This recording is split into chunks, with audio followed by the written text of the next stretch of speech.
All right, ball game banner episode 212. We got Big Gold in the building. We got Ducks in the building. We got P in the building. And we got a new guest, Q.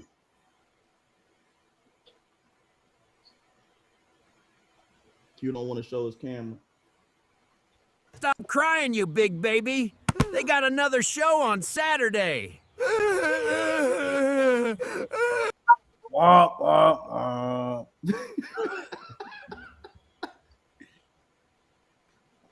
I can't even see this. The time is now 8:30 p.m. Eastern Standard Time, and it's time for some good laughs and heated sports debates.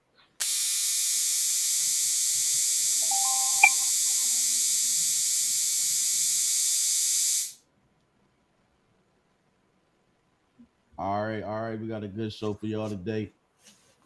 We got some basketball, football, and some boxing. We're gonna get into for sure this time. All right, so first off, where should we start? All right, so I'm gonna go with the big news. Chiefs missed lost their game, eliminated from playoffs, and to make matters worse, Patrick Mahomes ended up tearing his ACL and his LCL out for the rest of the season. They said he just had surgery today, and he is aiming to be ready for the start of the season. So, what y'all think is next for the Chiefs? Y'all think he's gonna be able to be ready in time, or you think they're gonna have to go another route for a year and retool? I don't think he'd be ready by the end of the season. Realistically speaking, with a torn ACL and LCL, you out 9 months at minimum. Especially when you're talking about planting on that back leg as a quarterback. I tore my ACL in college and I was down 11 months because I had some meniscus issues. So he's gonna be down longer than 9 months. I mean, if he do 9 months, that put him in September. That ain't the beginning of the season. So we're gonna see how I got he a question develops. for you. So they say it's better to wait a little bit, right, for the swelling to go down. Not Or necessarily. did you? Not necessarily. So with my issue was really mostly the meniscus. I had a really bad torn meniscus, so I did have a lot of inflammation. But regardless, they could still dice you up, get in there, and start the surgery. It won't really, slow anything down. The only way you say, delay it is because if they can't see what they need to see on the MRI to really understand exactly what the injury was, obviously they already diagnosed him because you're talking about they seeing ACL and LCL already. They're not disclosing that he also had a partial meniscal tear. That's cartilage, so that's a little more strenuous. The ACL and the LCL, they'll be able to just repair that and get him back pushing, but we'll just see how the recovery go in general. So you think you think he's gonna be playing next season, or? I think he'll play next season. He just won't be ready at the beginning of the season. That's just not realistic. ACL and LCL is not. It's not a 6 month recovery like it is with the Achilles. The Achilles is a little bit different, especially when it's just a clean tear. But in his case, you're talking about a ACL and an LCL on the plant leg. So it's not as easy as you think. Now, when I tore mine, I said the same thing. I said, "Oh, I'll be back by conference tournament," because I tore mine at the beginning of the basketball season, but I wasn't even ready. I really wasn't ready by the beginning of the next season, which was 10 months later. So it's just You still ain't ready. it's not. You said what? I said you still ain't ready. I'm ready enough to beat you and not let you score. Don't make me bring that back. Yeah.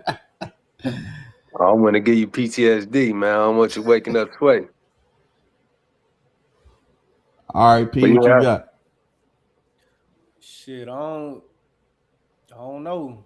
If 9 months, I really don't know the specifics of the details. Like, what does the LCL, if that either adds to the recovery time or it doesn't really matter, and it's still like a 9. I know ACL probably like 9 or 12 months, but hey man, the dude, he ain't like really mobile. He probably that was probably the reason he tore it this year, because he been out of the pocket because Pacheco ain't been doing shit in the run game. So I ain't gonna rule it out, man. We almost in 2030. Niggas recovering. I went to 2030. Man, hey, I'm saying, like, as far as humanity, bro, we almost there. We in the 2030s, damn near. Niggas is coming back faster than ever. I ain't gonna rule it out. You can't rule it out, because this ain't no Lamar Jackson type of player. But I don't know what would be the reason to rush him back. I'm pretty sure they wouldn't. But if they feel like they can put him out there and he recovered in 9 months, shit, why not? You always say that money, man. Pat Mahomes make it 70 a year. Get your ass out there, nigga. Fuck it. Yeah, but then you want him available for the rest of them years. You know what I'm saying? So, I mean, I'm pretty sure it won't be no negligence, especially with it being Mahomes of all people, the face of the league, honestly. So, with it being him, the Chiefs not gonna put him in a position to lose, or for them to lose him for the next 5-10 years. So, I think when niggas come out of surgery or when something like this happen, that be motherfuckers' whole mindset. And it ain't nothing wrong with being optimistic. Like, you see how Tatum is with the Achilles. Like, he said, he want to play this shit, XYZ. So, I think that it's just like I think that's a mindset statement. Like, I'm finna attack rehab, finna get back as soon as possible. And niggas just being like, oh, this ain't gonna keep me down for long, when in reality, he probably, if they not in playoff contention, he probably ain't gonna play until probably like late next season, around this time, probably December, November. Boy, if they some shit, which most likely they probably will be, he probably just sit out the whole year. it's a long time. What you got, Dux?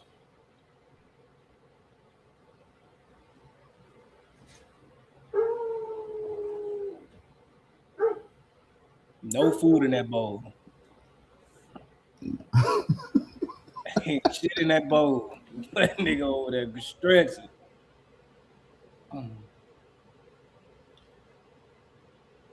All right, well, see, I think that I don't know if he's gonna be ready. He aiming this kind of remind me of that RG3 shit. You know what I'm saying? Like when RG3 tore his shit, and then he had a whole commercial and countdown and all this, that, and the third about being ready opening day. And then we know how that went after that. And it's one of those things where it's like the Chiefs, they missed the playoffs, right? With him starting the whole year. Travis Kelce probably gonna be out of there the end of this year. They're gonna need some more weapons, and if they smart, they would, I know this might be a little wild take, but if they smart, they go grab Justin Fields for a year. Hey, stop it. They go grab Justin Fields for a year. You know what I'm saying? And then whether they're shitty or they're good depends on if he comes back.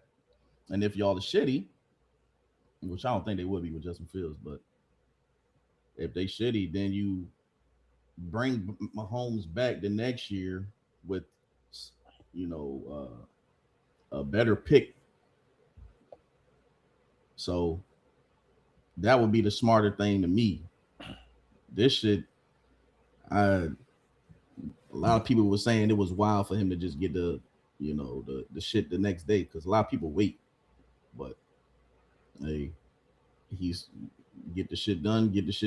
Like Malik Neighbors waited fucking forever. But they say he has swelling though, like yeah. Well, I mean that Nobody said if he did or if he didn't, but I guess he didn't because he got it done the very next day. So, bro, this is the NFL's most prized possession. The Chiefs, let alone the NFL, not allowing anything to be anything of malpractice that would hinder his future. Like, yeah, he's in good hands. He gonna shit. I ain't saying he gonna be back day one of training camp. Or was it training camp or the season? Did they say? I'm guessing it's the season. Yeah, I don't know if he's gonna be back day one. Training camp that's OD. But they not. He probably come back with a knee brace to lose. But why though? Why even a knee brace when you can just sit down another 2 months, take it easy, and then we'll see how you look. Well, I mean, like when sometimes it's hard. It's Pat Mahomes, right? So Andy Reid, I feel like would just go with Pat Mahomes.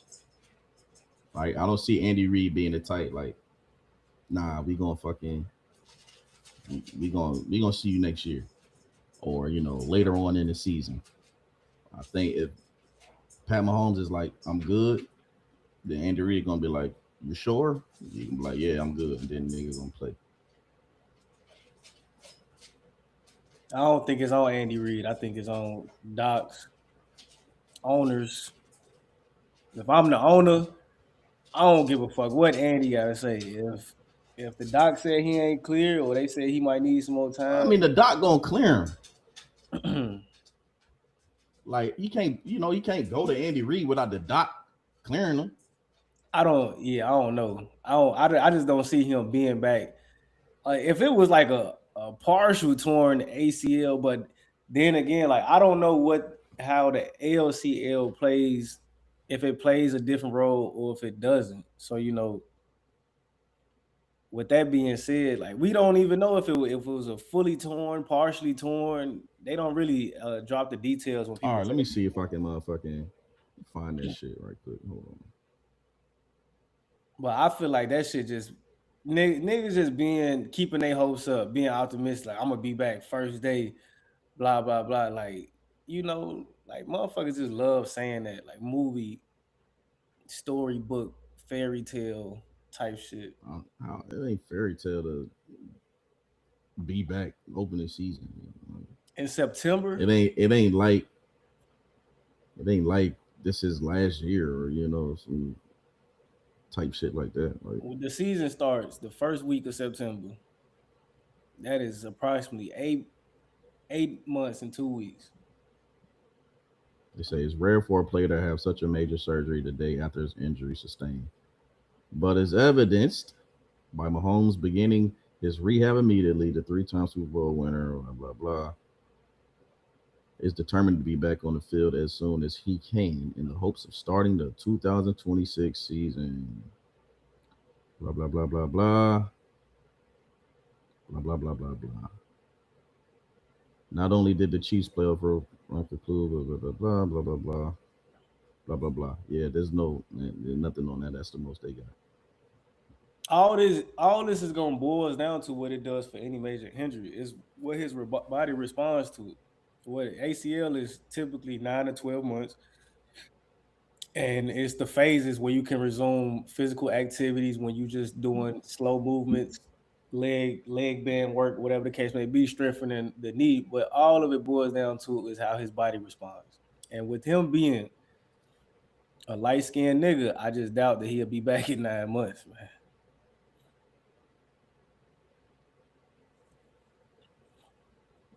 Like you said, shit.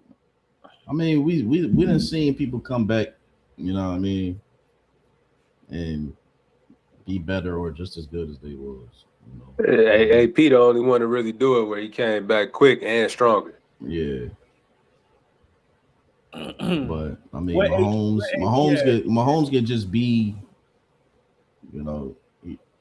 everyone knows he can play from the pocket. He does his escaping and throwing from outside the pocket and scrambles when he needs to, but he don't really depend on his athleticism that heavy. So If he come back, he gonna come back with a brace, and I just hope he don't favor that shit too much, because that overcompensating need the worst shit. So That's the point. Like, why come back with a brace when you can just sit out a whole? Well, I'm saying some people wear a brace just to like have that extra support. That's what Tom Brady did when he came back. Tom Brady is unathletic. At least Pat Mahomes got a. Oh man, he still had a brace. He a little athletic, just a little bit. But Tom Brady's stiffer than a motherfucker. I ain't gonna lie. And how long he wore that for? Just the season afterwards? Nah, he wore that shit the rest of his career.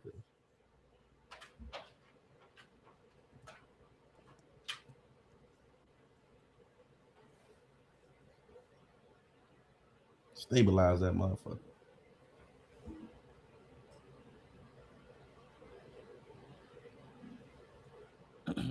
I doubt it.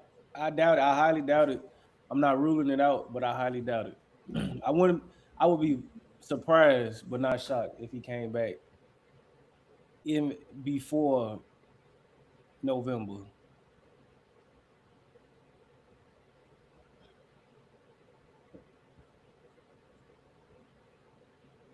Yeah. All right. Then I ask.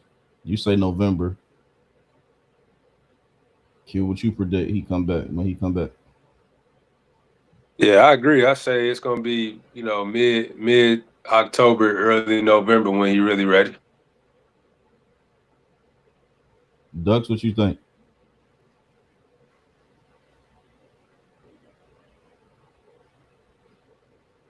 This ain't gonna be ghost the whole show.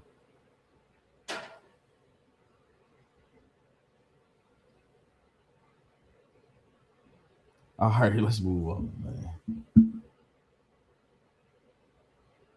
All right, so next up, since we, on injuries, NFL, Michael Parsons also tore his ACL.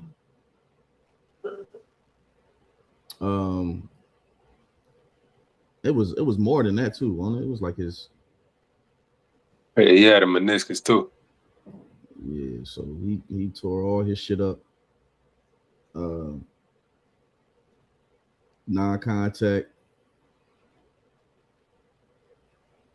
All right, yeah, so he tore his. Yeah. And that was a big trade early on in the season. People said Jerry Jones was out of his mind. It was the right decision for Green Bay because even with him being out now, obviously it's going to impact him in the playoffs. But look at where they at. They're on the top of the NFC right now. Well, on the top of the NFC North right now. No, they are not. They tied with Chicago, right? No, we a game ahead. So Chicago a game ahead because of the record.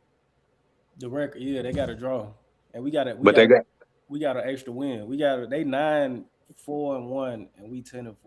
10. Gotcha. No, they beat Chicago twice or once. No, they won once. We play them again in 2 weeks. So y'all play them again. Yeah. So that game obviously gonna be critical. I'm from Detroit, so that game gonna matter too. Green Bay got +2 on us. We got +1 on Chicago. The NFC North is shaky. But I mean, I think y'all ain't doing shit though. That's cool. I love to hate.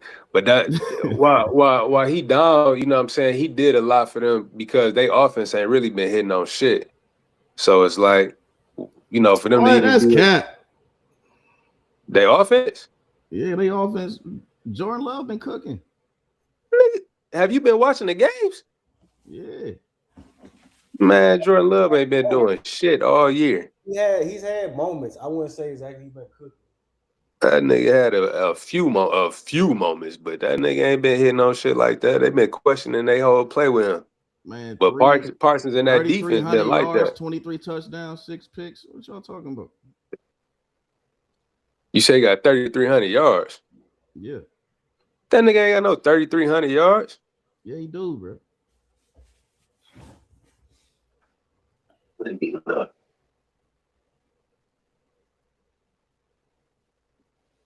23 touchdowns, 6 interceptions.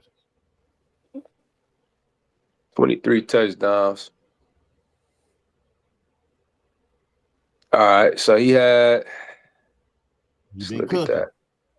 No, he definitely don't be cooking. I'm looking at the game where he played against your real team, the Panthers, your other team, the Eagles. He struggled against the Giants. I'm looking at his QBR. His QBR against the Broncos, 68. His QBR against the Eagles, 68. The Panthers, 80. He had a couple other good games up in there, but Vikings, he struggled. So you ain't gonna highlight. You ain't gonna Well, say I'm nothing just about the saying. 4 touchdowns, no picks. You ain't gonna say Oh, nothing about the Bears. You ain't gonna say he nothing. destroyed. Come on, man. He destroyed the Lions and he destroyed the Bears. All right, He always don't just destroyed the omit Lions, that. though. Right, but what I'm saying is when it's time for him to show up, when he don't have a reason not to, he don't show up. A bunch of mediocrity, just like this Denver game. They ain't supposed to win that Denver game. 68 quarterback rating, 1 touchdown, 2 interceptions. I'm just not a believer in him. What I'm saying is Micah Parsons did what he was supposed to for that team because that defense is like that.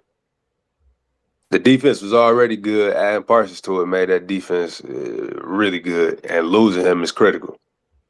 And I don't know that that Green Bay looks the same without Parsons.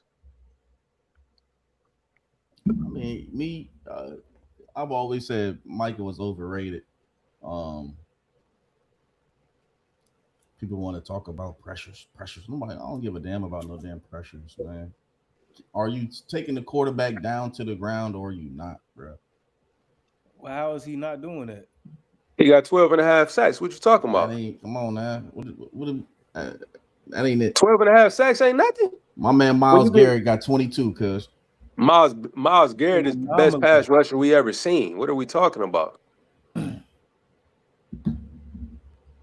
He on some Reggie White shit. Like, we were the best pass rusher we ever seen. What is he getting paid like though? Oh, now we talking about the money. that matters. What you mean? Listen here, Aiden Hutchinson from the Lions. You might look at his stuff and say, "Oh, he ain't got a lot of sacks." But if you look at the full body of work, he getting interceptions, he tipping the ball, he getting a lot of pressures. I like Aiden better than Micah because Aiden he has more than just rushing the passer. I mean, yeah, he more than just an edge rusher. Yeah, but that's all Micah Parsons is. Parsons had 0 sacks against the Lions that first game. But Parsons had so many quarterback pressures against a non-mobile quarterback in Jared Goff that he couldn't do shit because he was always scared Parsons was around because he had those pressures. It's not just about the statistical side. Pressures itself changes the psychological side of the game. A quarterback, especially a quarterback that's not mobile, he going to be worried about, hey, it's a nigga hovering over my shoulder about to knock my head off because he know he been close every time. He had 6 games this season without a sack, bro. 6 games without a sack. Come on, man. What are we doing? So do you think he's facing double and triple teams? It don't matter, nigga. Get it done. What you mean it doesn't matter? That's not realistic. Those same games when whole bunch of niggas when he didn't have any sacks, did Rashawn Gary have sacks? Nah, because the other Russian playing like some shit. Yeah, Rashawn Gary hasn't had the best year, but I'm saying those games when Parsons didn't have sacks, did Rashawn Gary have sacks? No. Is that a fact, or are you just saying that? Both. Both.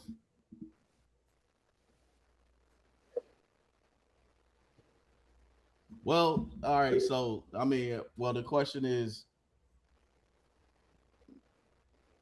how much does this affect the Packers, Super Bowl? What's the word? Super Bowl forecast. Sure. Or expectation. Yeah. Because they was all on them. I was never believing in them in the Super Bowl. Because you got to get through the rest of the NFC, and I ain't believing in the Packers getting through the Super Bowl because of Jordan Love, and his mediocrity when the games matter. So now where does that put them? It still put them in the playoffs. I mean, they still gonna make the playoffs. They still gonna make the playoffs, but I wouldn't be scared of that. I wouldn't be scared of facing them though in the playoffs. does it make that much of a difference? Hell yeah, it does. Changes the trajectory of that defense.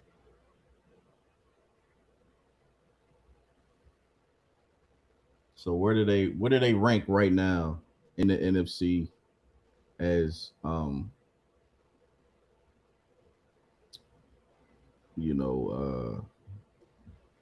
the seeding, but in the power rankings? Where do they rank in your power rankings? Power rankings in the NFC only? Yeah. After injury or just based on record? After the injury.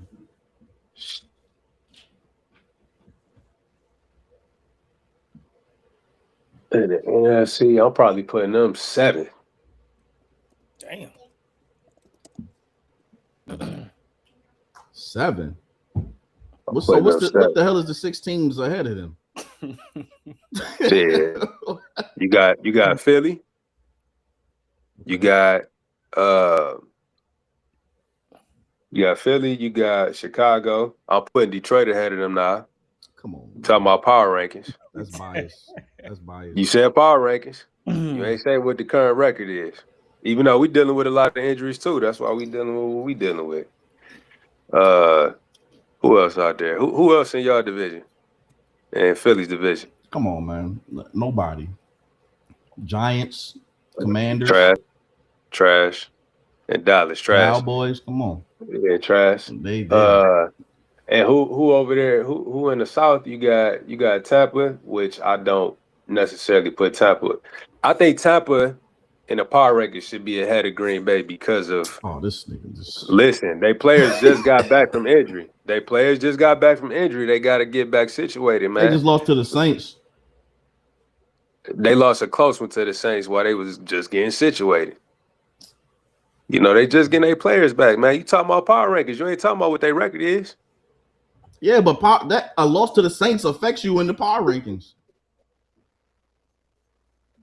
What were all the players back when they lost to the Saints? Yeah. And they lost to the Falcons. Their players were not back when with the Saints. They definitely lost to the Falcons with their players. The loss to the Saints, I mean, they were still dealing with a bunch of injuries, but everybody was back for this Falcons game, and they still lost. What'd you say? I said that's 2 terrible losses. Oh, it's definitely 2 terrible losses. I don't disagree with you. Carolina, I don't know that I would necessarily put them above Green Bay just yet. They've been, playing fairly decent, but I don't know that I would put them above them yet.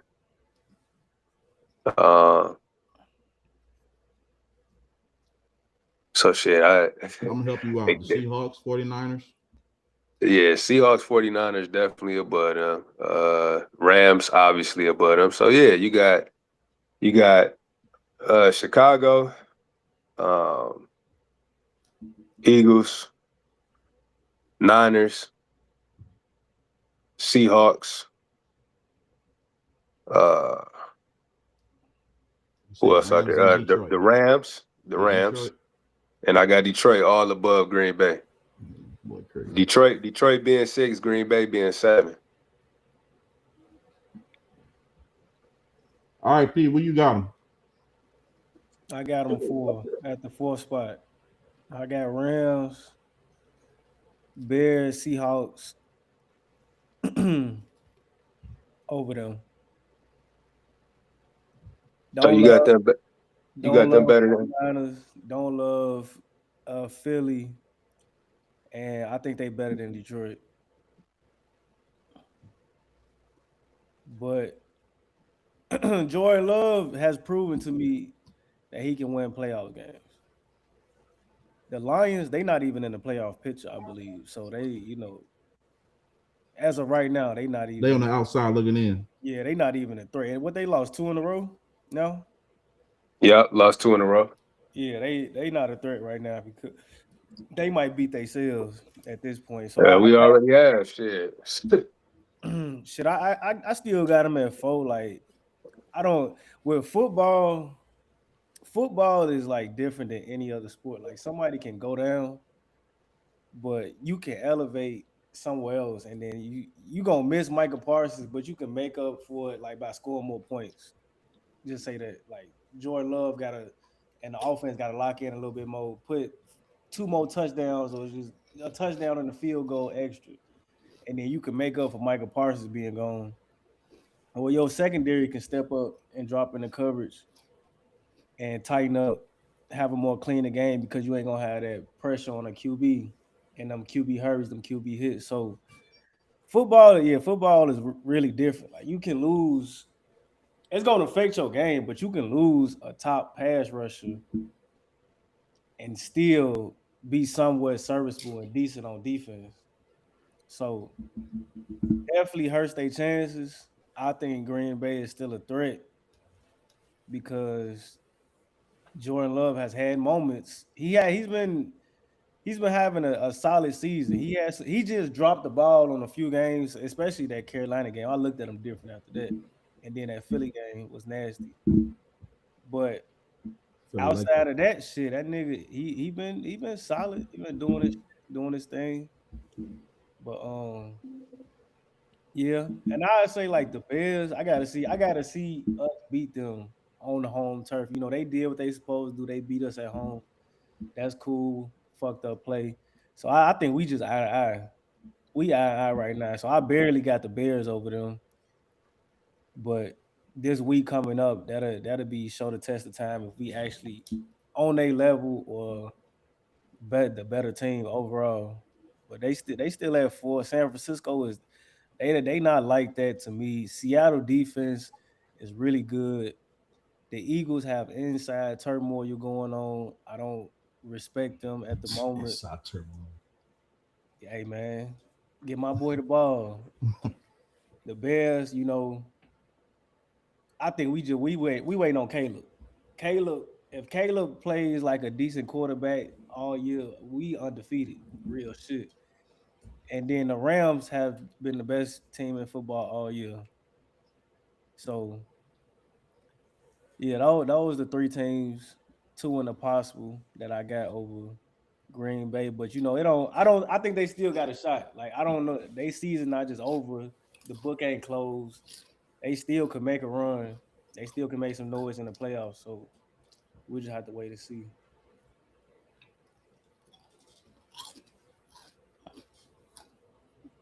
I got Rams, Eagles, Seahawks, and then I'll go Packers. And I would put Bears, 49ers.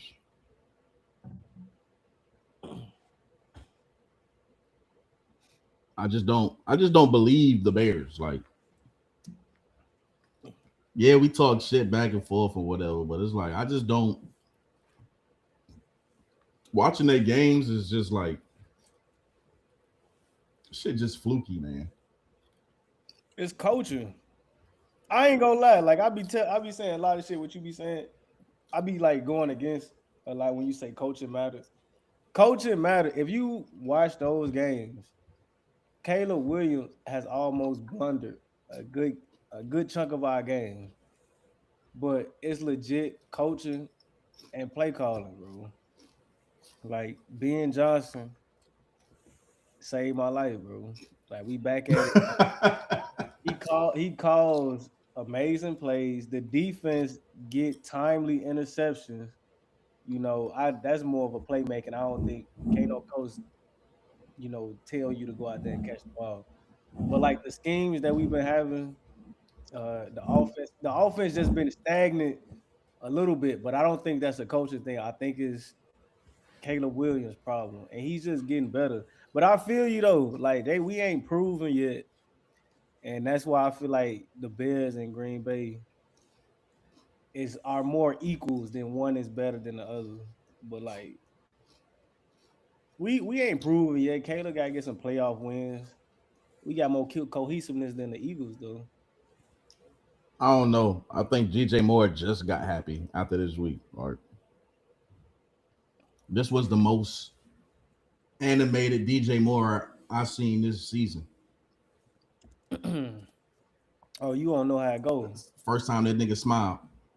Oh yeah, he have a good game and then he don't do shit for 4 weeks. Nah, I ain't gonna say that. Hey, I see Because it. he be open.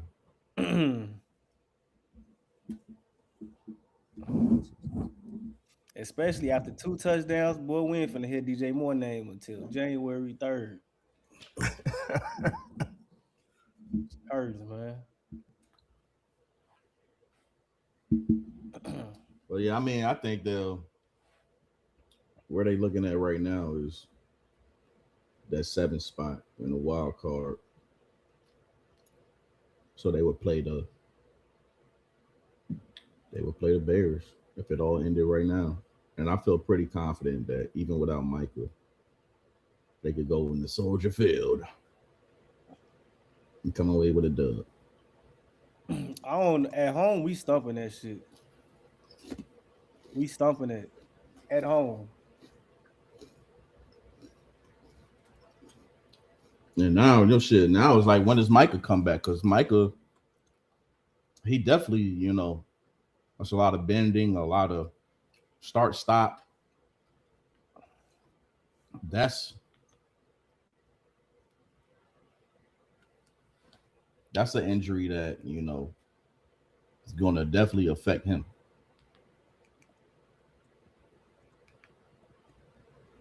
Who's a pass rusher of recent memory that tore it? Didn't Aiden Hutchinson tear his ACL?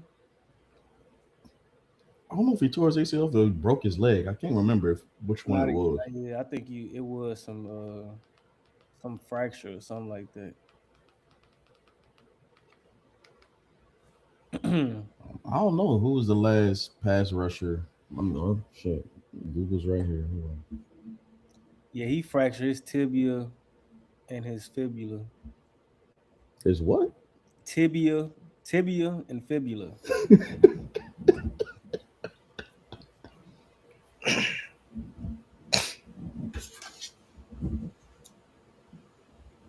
Nigga fractured his leg, man.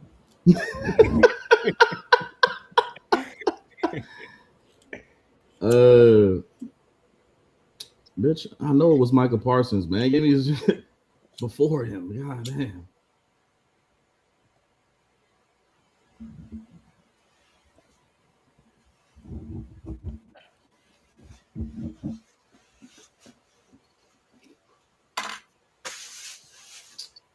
Okay, well, Google ain't fucking with me, so.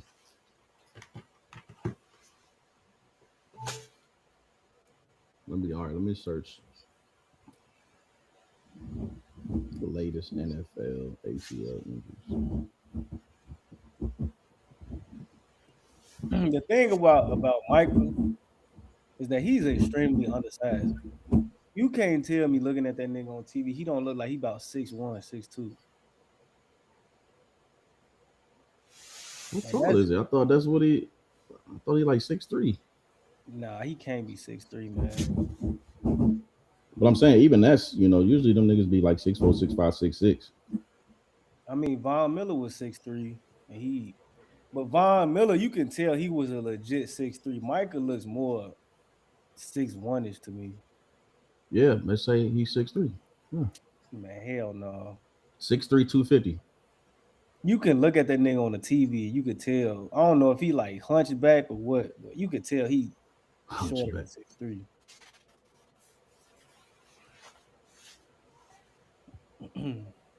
I don't know. But that's the only thing, since he's so tiny. Well, he ain't tiny, but he's not the ideal. He ain't got enough rocks in his back pocket. That's what it is. I've been saying that.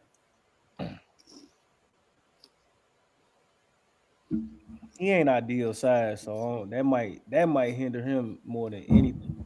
And now that trade look even worse. What they give him, 250? Shit, how much did they give him? It was well low. I think it was like 230. Nah, it was 4 year, 188, 44, 136 million guaranteed. Goodness gracious. What the hell is Miles Garrett making? Let me see. Oh, they got his ass. Miles Garrett got. He got 4 year 160. Yeah, I'd be damn for nigga like that. Well, Micah, he ain't no scrub, but he can't be making 26. See, if I'm Miles Garrett, I'm like Revis. You gonna re-up me every year.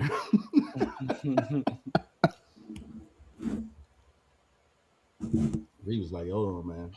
I outplayed my contract. I need a few more million this year. Especially to stay in Ohio, boy, I need 200.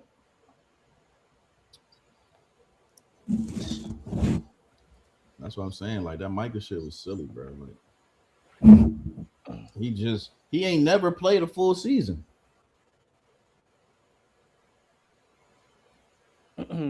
All this, I mean, the Packers, you have to win now, because the Packers, they've been in the playoffs.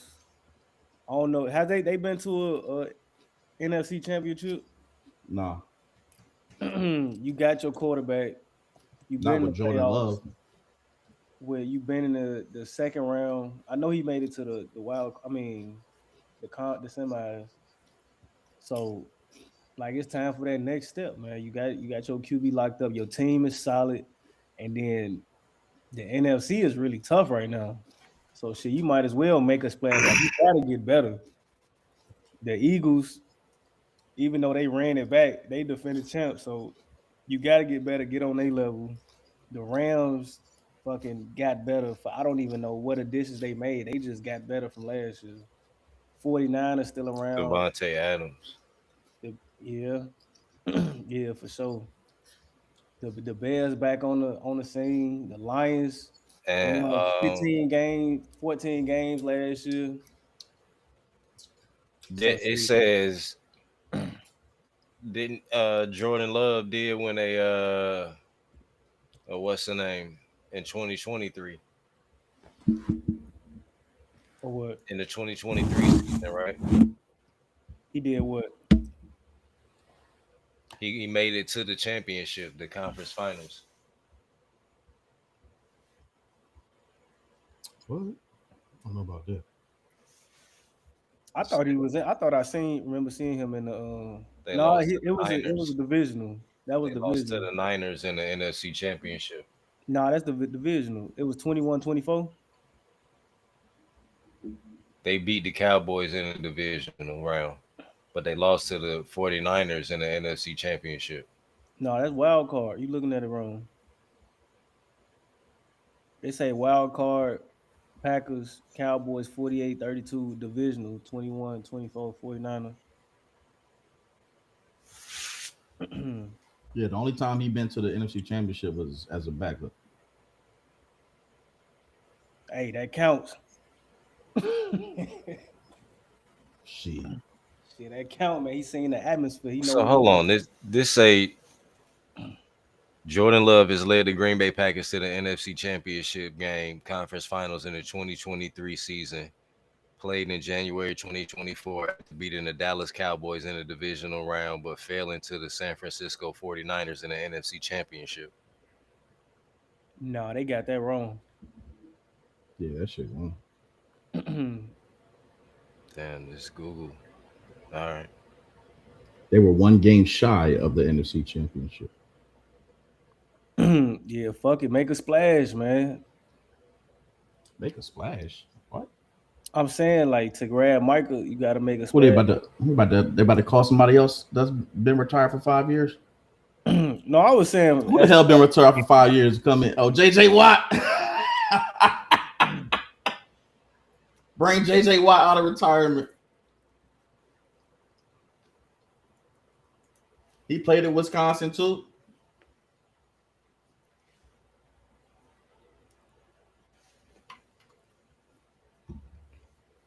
Shit.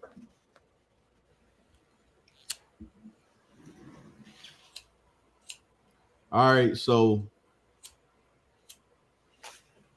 what grade do you give Phillip Rivers' performance?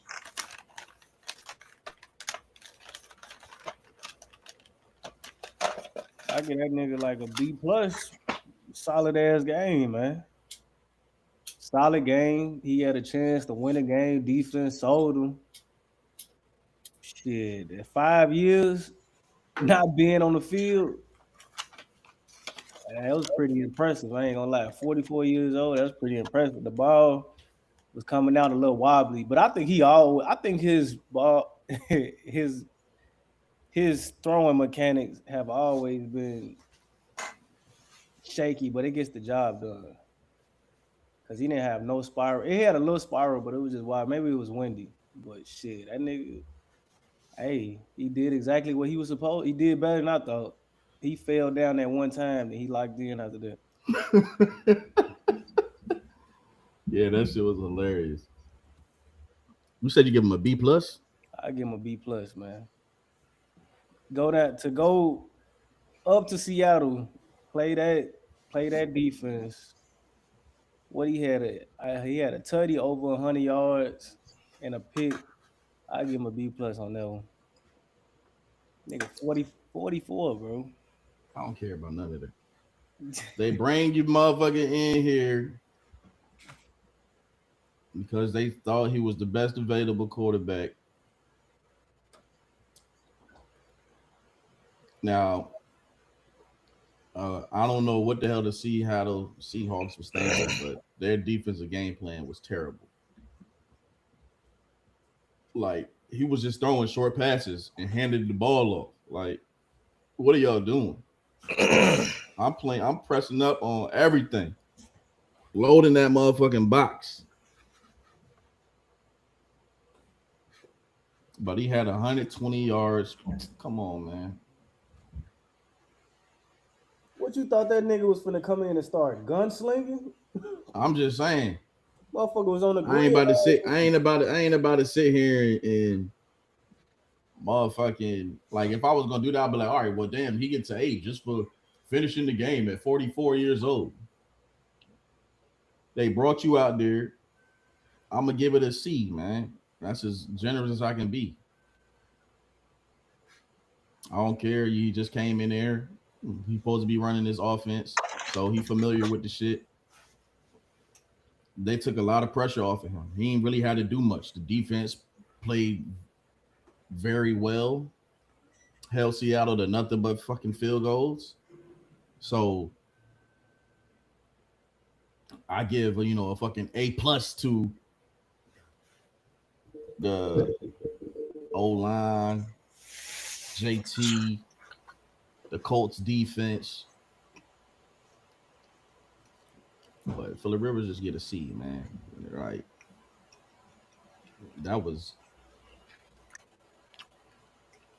He got the knowledge though, he know how to make the checks and can see pretty much where he needs to go with the ball, but a lot of the balls was behind. The balls was them shits was ass. So he get a C. That's as generous as I could be. Maybe a C minus.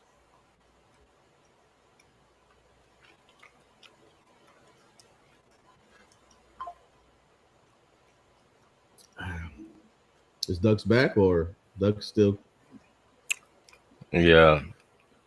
You all right over there? For once, I agree with everything you said. I give this nigga a C.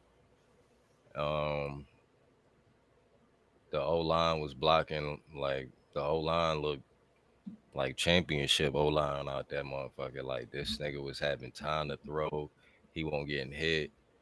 I mean, like, I when I was watching the game, and I did have to stop watching it. The kids. That shit was boring as fuck. Other than that, the kids wanted to put the Christmas tree up, so I had to. I missed all the rest of the games too, but damn, I'm sitting there watching this shit. Like, why they didn't do this for Riley? What couldn't they have done the same game plan for Riley Leonard? You know what I'm saying? Like, what couldn't Riley Leonard have done that Phillip Rivers did? Like I don't understand it, man. Like they basically had the same type of stats when Riley Leonard played last game against the Jags. I mean, I know it's the Seahawks, but the Jags ain't no slouch though. But I don't know, man. I feel like it kind of gave me this feeling like this shit, like it's for show, so these niggas can get a story out the NFL season or some shit. You know what I mean? Like some shit always happen at the NFL season. Like something always happen when niggas like, oh, let's tune in, let's see. You know what I'm saying? Something crazy, bro. And maybe this was it, but like, what the fuck did they bring this nigga out there for, bro? Like, why? You know what I'm saying?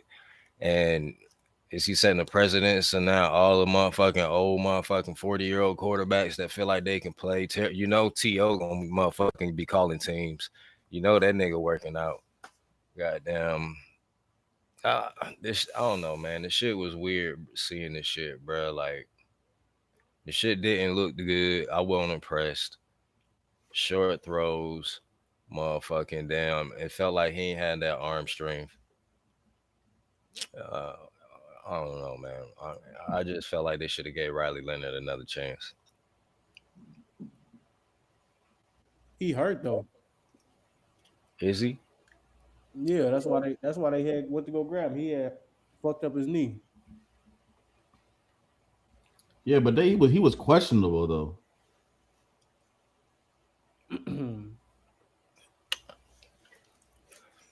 Well, I didn't see the report. I got some. But still, bro, like this shit, you don't gonna get no 44-year-old nigga off the couch, man. This shit was for show, bro.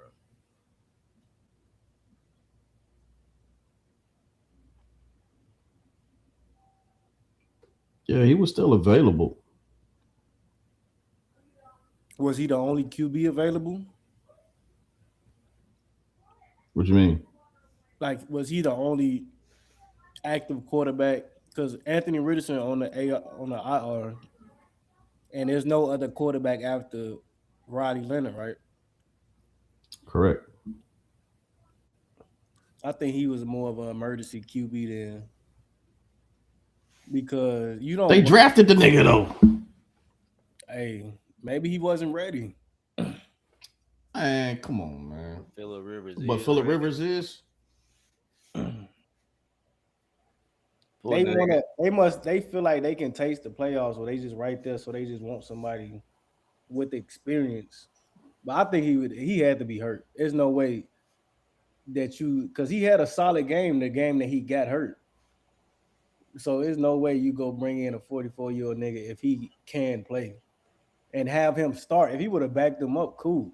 If Phillip Rivers would have backed up Leonard, that would have been cool. But that's what I don't understand. Well, I don't understand the whole process of Riley Leonard to Phillip Rivers. I don't understand. I didn't hear anything about who called who first. Well, I didn't know the nigga was hurt. I didn't see no reports that the nigga was goddamn. Nah, I said that last show that he was questionable. Riley Leonard but was hurt. You know, he wasn't like hurt, like out hurt.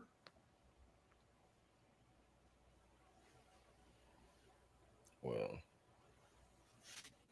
still, bro, I don't know, man. And I'm still going with the he playing next hurt game. Young nigga. I'm still going with the hurt young nigga than fucking Phillip Rivers. He playing next game. He starting next game. Hell yeah. You see what I'm saying? And Riley Leonard still hurt. Probably not. Is he available or no?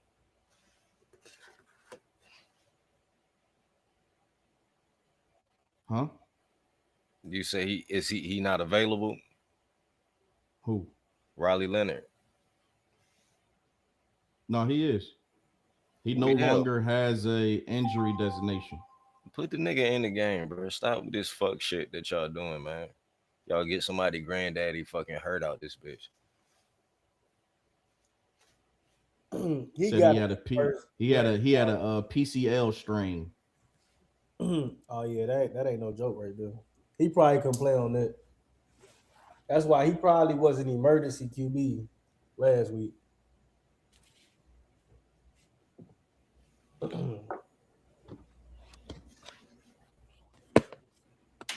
Well, this week, stop with the fuck shit, man. If he available, put him in, man. What is y'all doing? You drafted the nigga, get the nigga reps. I think they feel. I think for some reason they probably feel good after this one. They're probably just gonna say you gonna bring a nigga off the couch, man. You know how many old niggas then got up damn on Monday and went to the on this week and went to the motherfucking damn Planet Fitness. Goddamn, like they still got it. They about to get back in it. Man, this shit don't make no sense, bro. Stop. Boy, that nigga Phillip Rivers got to be like 285. Yeah, he looking like Ben Roethlisberger out that bitch. I was looking at his out like, yeah, this nigga big as hell. Or was that extra padding because they wanted to keep that nigga? Well, he always wore that shit, like the little flak jacket. He always wore that shit. You know, that's fucking Twinkies and M&Ms and shit. Hamburgers, hot dogs, shit, just killing them bitches at the crib. Steaks. Same shit you got on. Steak as big as your back. I ain't got nothing. Hold on, I forgot my camera was off. You know, the people like to see me. You know what I'm saying? Yo, heat much don't work in that bitch, boy. You always got a coat on that motherfucker. No, I came in from outside.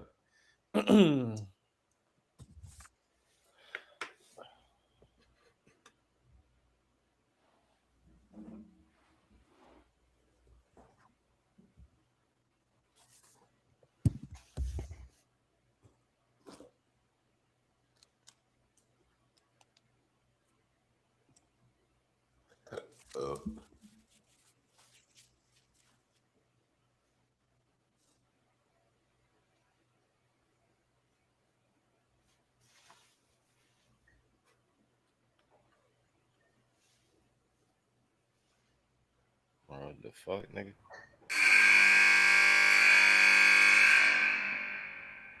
What happened?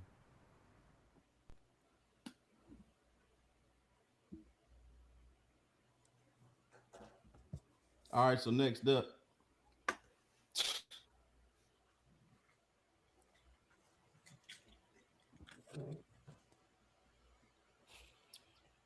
All right. It's the last football joint we got. All right. So, in the Cleveland Browns game, there was a moment Shador had to exit the game, go to the sideline to get the right wristband.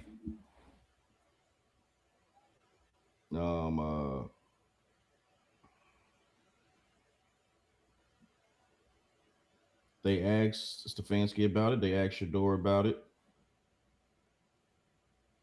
Who y'all want to hear from first? Shador probably played it cool. Just play Shador's shit. You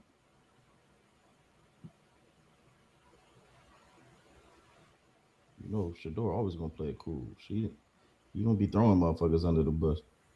Talked about Judy. They asked him about Judy dropping that damn touchdown. I ain't gonna kick him when he down, even though this nigga was clapping in my face like a bitch.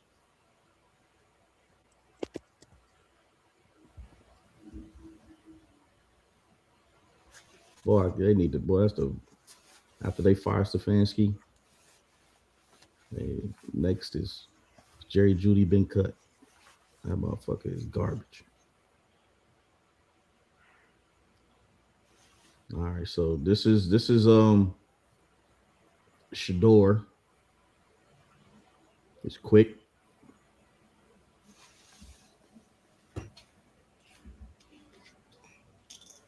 On TV, they mentioned that something happened with your wristband after the first two drives. Oh no, the car just fell out.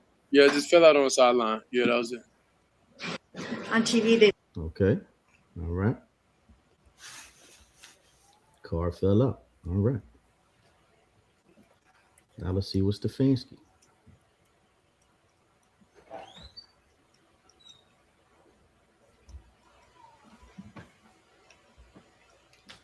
Shador looked like he lying. But they should have What came really up. They should have had a meeting and said, whatever. Let me play this first. All right, this is Stefanski. Y'all see it, right? Yeah. Was there something wrong with that Sanders wristband? Yeah, there was a miscommunication early.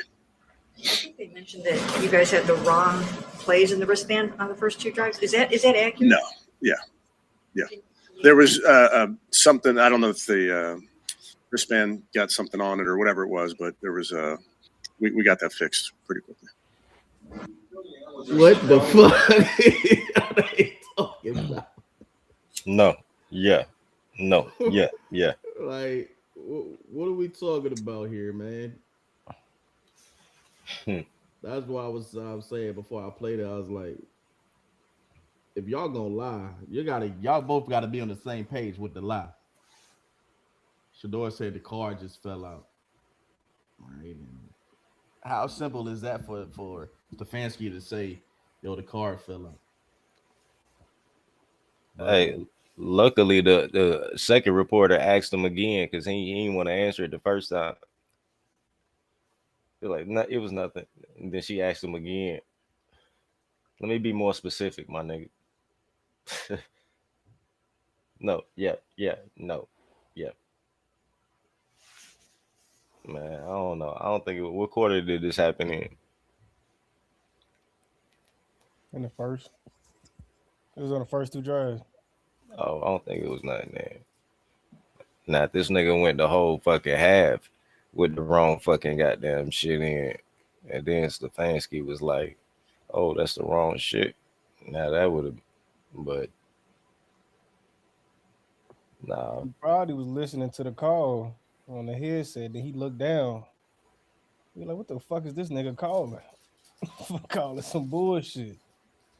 But man, I just don't know how. Is this sabotage or what is it, man? What is it? I don't know how worse. Is this the misunderstanding or what is this? Misunderstand these nuts. What the fuck? This is like the 7th incident that happened this year. That just happened to a rookie QB that got that dropped. Damn, how this ain't never happened with nobody else. Man, this is the collusions of all collusions. I've never seen anything like it. Like, motherfuckers had to get a gun pointed to their head to start the nigga because Dylan's just so terrible. He comes, he plays solid. Last week was his first bad game. The Ravens don't count. That was his first bad game. And I just feel like they just doing everything possible and not even hiding it. They're not even trying to disguise the fact that they hate this nigga. They real life despise and hate this young, confident black young nigga that got more money than them already coming into the NFL. So, I mean, shit, I don't even know what to say. Of course, this is collusion. This is sabotage or attempted sabotage. But I don't even, is Stefanski doing it? I don't know. Because why would you play with your career like that as a head coach? Like, why would you want that on your record, that reputation? That's why I always keep repeating, like, I feel like it's higher than Stefanski. And I don't know who's calling the shots. How high you think it is? You think it's like ownership high, or is it Roger Goodell in the owners high? I feel like this is all it has to be all the owners, because out of 32 teams, let's cut half out. Let's say 16, we're gonna cut an extra 5, 6. At least 10, at the bare minimum, at least 10 NFL franchises could have used Shador. And it was like 7 in desperate need of a QB. And they all passed up on him. So that is the first step of collusion. Now that he has the job, I wouldn't. I mean, it couldn't be the Browns owner, because I feel like the NFL owners, they're racist owners. You know what I'm saying? As long as you making me money, you winning me games, you on my good side, young nigga. So fuck it. It's Stefanski. It gotta be Stefanski. Dion fucked this bitch or something back in the day. Something happened. It has to be a play at Deion Sanders, and that's my only conspiracy. But this is sabotage, attempted sabotage and shit. Hopefully it don't, but it may just get worse from here on out.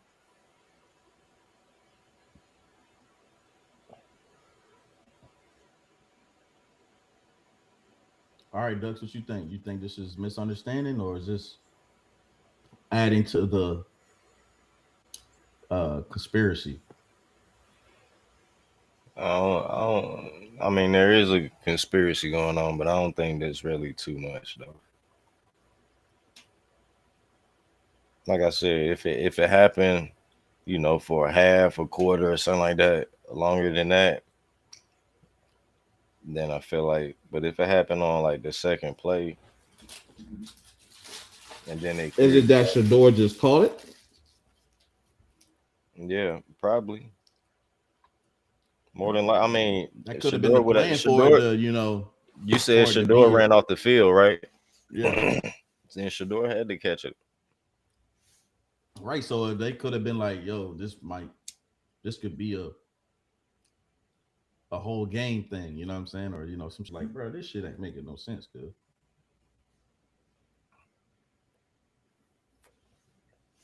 Nah, I mean,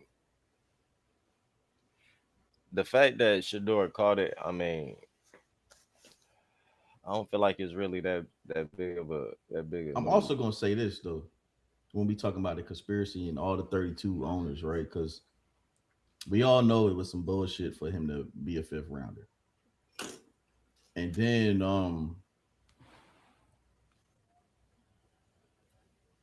Antonio Pierce, right? Who looked like he was going to get a shot as the coach of the Raiders, right? Like, they didn't fire him right after the season. So it was looking like he might have been the coach the upcoming season. There was a lot of talk, interaction, all of that with the Sanders family. And he even said it himself that there's no way Shedeur would have lasted that long because he would have chose Shedeur. That's who he wanted to go with. So Antonio Pierce, you know, he gets fired. Pete Carroll comes in. Antonio Pierce doesn't even go to another coaching job. He is in the media, right? So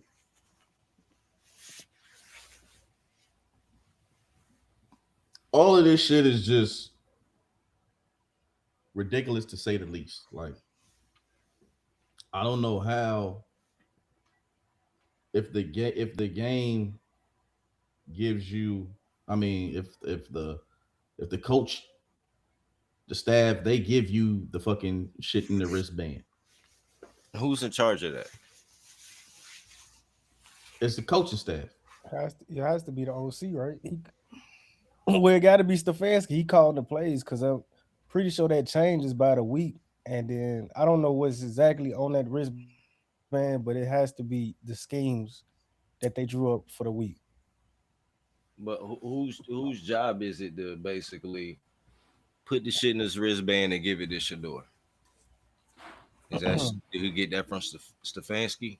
And he get the game card, or he put his wristband on and he get his game card from, or the game plays from Stefanski? Like, how does that work? For me, ideally, it would make more sense that the play caller is giving it to him. So it has to be Stefanski. All right, let me even if he wasn't calling the plays and the OC was calling the plays, I'm pretty sure the OC and the head coach go over it before it gets passed All off. right, so they say quarterbacks get their play calling wristbands from the coaching staff, usually the OC or position coach. So it could have been a quarterback coach. It could have been Dylan Gabriel. He probably switched that shit in the locker room. Nah, Brucey. Yeah, so hey, that's crazy. This is my first time ever hearing about some shit like this. Like, it's a lot of firsts going on with this situation. And the NFL been around over what 75 years and shit. So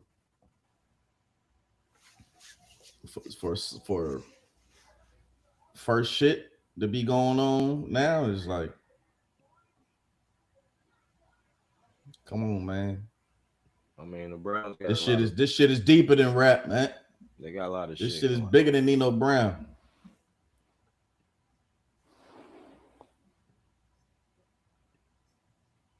They got a lot of shit going on.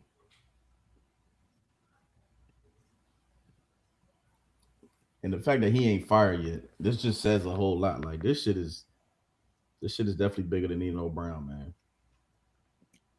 Kareem Akbar, the cool brother from the bank. I'm telling you. This shit just don't make it. So much of this shit just, I can't even say, like, you know, just don't make sense. It don't add up. It's just like the jig is up, man. We see what it is.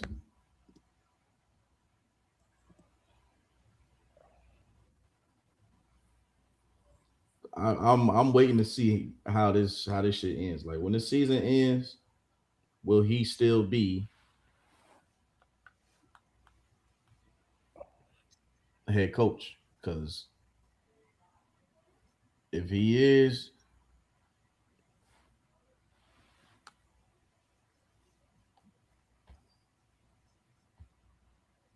Shador need to motherfucking, I don't know, man. But there's no way he should motherfucking come back as the head coach next year for the Browns after all of this shit. If he come back and start damn Deshaun Watson, then we gonna know something. No, I think they gonna start the nigga anyway.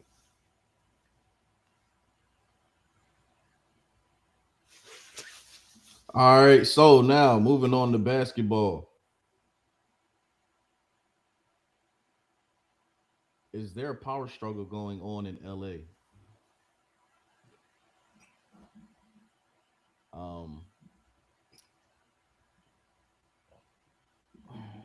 What game was that? I hope I didn't lose that shit. So when they played the Suns for the second time, there was a point in the game where there was a technical foul, and LeBron went and took the free throw. All right. Luka's supposed to be the one to go do it. You know, that's what JJ thought, but LeBron had other plans. So they asked him about it, and this was his response.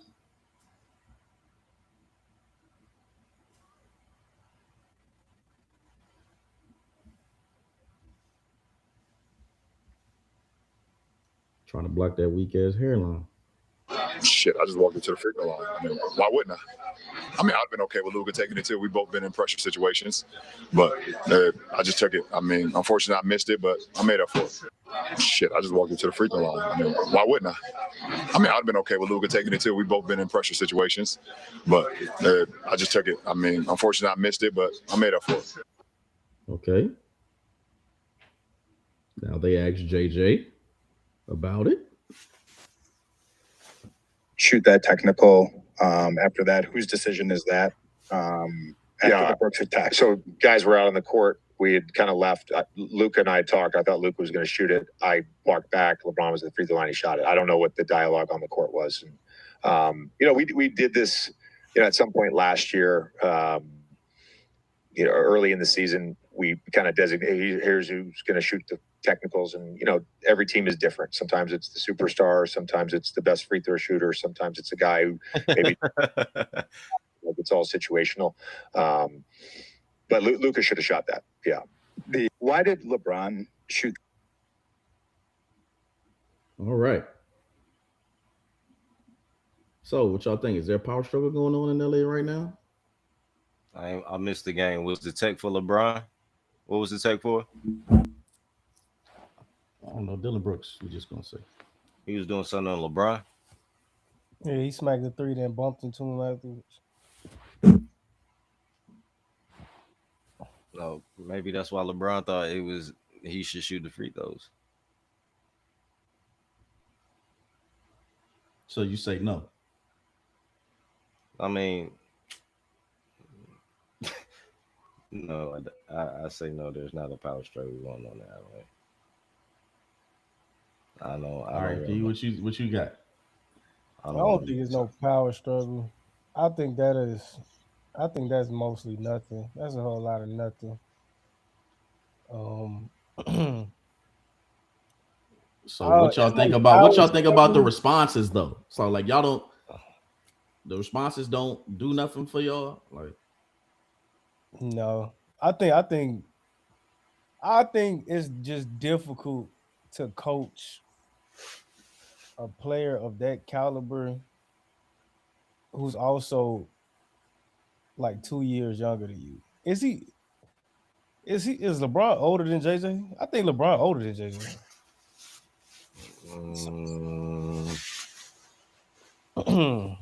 Is JJ already 40?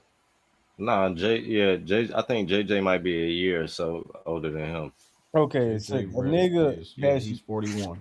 A nigga that you're essentially the same age, and then the greatest player of all time, and he's still somewhat of an all NBA player. That is a very difficult task to do. Not to mention he's always been like the coach. Yeah. And then they had their own prior relationship with that podcast and shit. So I've seen it. Niggas that you work with rank up. You don't respect them niggas. I seen what you was doing last weekend, man. I know what type of nigga you are. You a loser, bro. Yo, that's hilarious. That is a hilarious analogy right there, man. Real, bro. You see your man's rank up E5 and you E3, E4. Like, get your lame ass on somewhere. Fuck on, dude. So it's like I think JJ is just in a difficult position, and I think he ready for LeBron. I ain't gonna say like it's a power issue because I think LeBron respects the game too much to even make JJ feel uncomfortable or dismiss his word, even though he is who he is. I think LeBron still knows his place as far as a player and the coach. So I don't think it's a power struggle, but I also do think that JJ is ready for LeBron to part ways so he can have, I wouldn't say have more control, but essentially have the team to himself. Okay. So this is my opinion. I think yes, there's definitely is a power struggle. When LeBron is this off of the video? Is your opinion just off the video or just built up over the season? Both. Because like we already talked about the last incident that happened when JJ was trying to get Bron's That was not nothing. That was Niggas not was nothing. down I by don't care. 40. That was not nothing. It was down by 40, bro. That was not nothing. Yeah, that won't nothing. Because if Russell Westbrook was doing that shit and LeBron was in the huddle, he'd have been like, "Nah, get this nigga out of here. He ain't taking the game serious." Unfortunately, status matters. Russell Westbrook got a bad But that don't make it any less of a thing, though. It's still a thing. All right, so that was last. Russell Westbrook got status. No, I'm saying as far as like his reputation, like how the media portrays him, like, bro. All right, we ain't even worry about that. That nigga is irrelevant. So when they asked the question of LeBron, right? Let me play this shit again. Hold on, man. I'll play this shit again. I mean, want niggas to beef so bad. Nah. Y'all see it? Shit, I just walked into the free throw line. I mean, why wouldn't I? See that right there? You know you fucked up. Why wouldn't I? I was involved in the technical. Nah. That's not what he was saying. That's not what he was saying. What he was saying was, I'm LeBron fucking James. How dare you ask me why the fuck I'm going to the free throw line to shoot a damn technical foul? What's wrong with thinking like that? All right, so here's the thing, right? We know that is a big weakness of LeBron, correct? I mean, yeah, correct, man. Weakness. Yes, nigga, say yes. We know it's a damn weakness of LeBron, free throw shooting. 73% is average. It ain't weak. Man, that shit is ass. All right, so when AD was on the team, it was always AD. No, if it was not. On the floor. Yes, it was. If he was on the floor, it was always AD. Not all the time, because LeBron used to take them bitches last year too, and the years prior. That was when AD was out. All right, so now, right? He knows. This is how you got to think about it, right? He knows he ain't the nigga that shoots the technicals, right? He knows that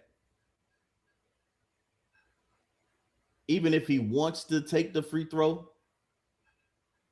there should be some type of conversation about that. Right? So he just says, fuck all of that. I'm going to the free throw line and I'm shooting it because I'm LeBron James and I can do what the fuck I want to do. I just got to listen to me. So that is, I want niggas to beef. That's the psyche of him. I'm breaking it down for you. I got it. Watch. To the free throw line. I mean, why wouldn't I? Come on, man. You see that shit? That's psychology 101. Watch his eyebrows. I mean, why wouldn't I? Come on, man. You don't see that. See, y'all don't be paying attention to shit like that. Saw them eyebrows. Them eyebrows said, come on, man. I'm King James. I might be on the way. I might be on the way out. This might be my last year, but it's all gonna be on my terms. I don't care what nobody say. I'm not bowing down. I'm the king.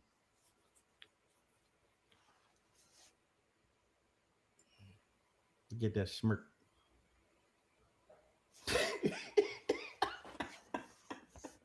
Because he wanted him to say something. And then you hear JJ, right? JJ said, yo, Luka should have took that shit. He didn't have to say that. All right. He could have said, he could have kept it at what he said. Right? Like, hey, we was having a conversation, but LeBron went to the free throw line. That is what it is. But he said Luka should have took that free throw. So then that's telling LeBron what? Nigga, you're not supposed to be taking that shit. And I'm letting everybody know it's not supposed to be you. Now they winning, so a lot of this shit don't really, fester up right now. But come them that crunch time, come them playoffs, shit gets rough. I don't think JJ said nothing that he wouldn't have said to LeBron face. I don't know. I'm not saying JJ's going to say almost everything that he's thinking for the most part. So, like, I don't feel like JJ bites his tongue that much when it comes to LeBron. I feel like he might deliver it a certain way, but I feel like he probably says 85% of what he thinks, So, that's that. But I really feel like we're seeing the beginning stages of,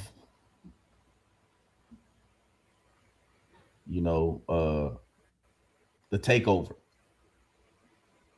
right? Like LeBron always wanted it to be I am passing the torch, right? This situation isn't a LeBron passing the torch. It's Luka taking it, JJ taking it, the Lakers taking it.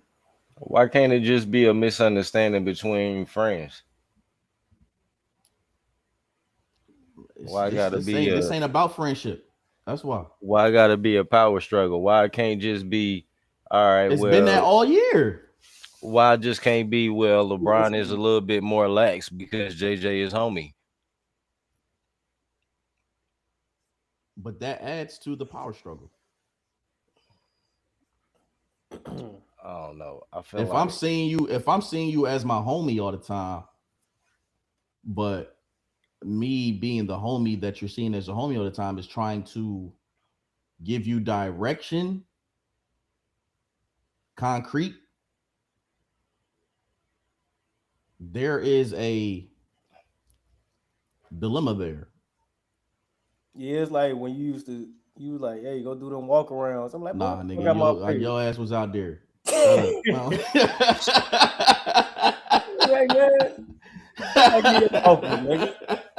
mean, see, so I mean, maybe I feel like JJ will get stern with him when he need to, but I don't feel like this is something to.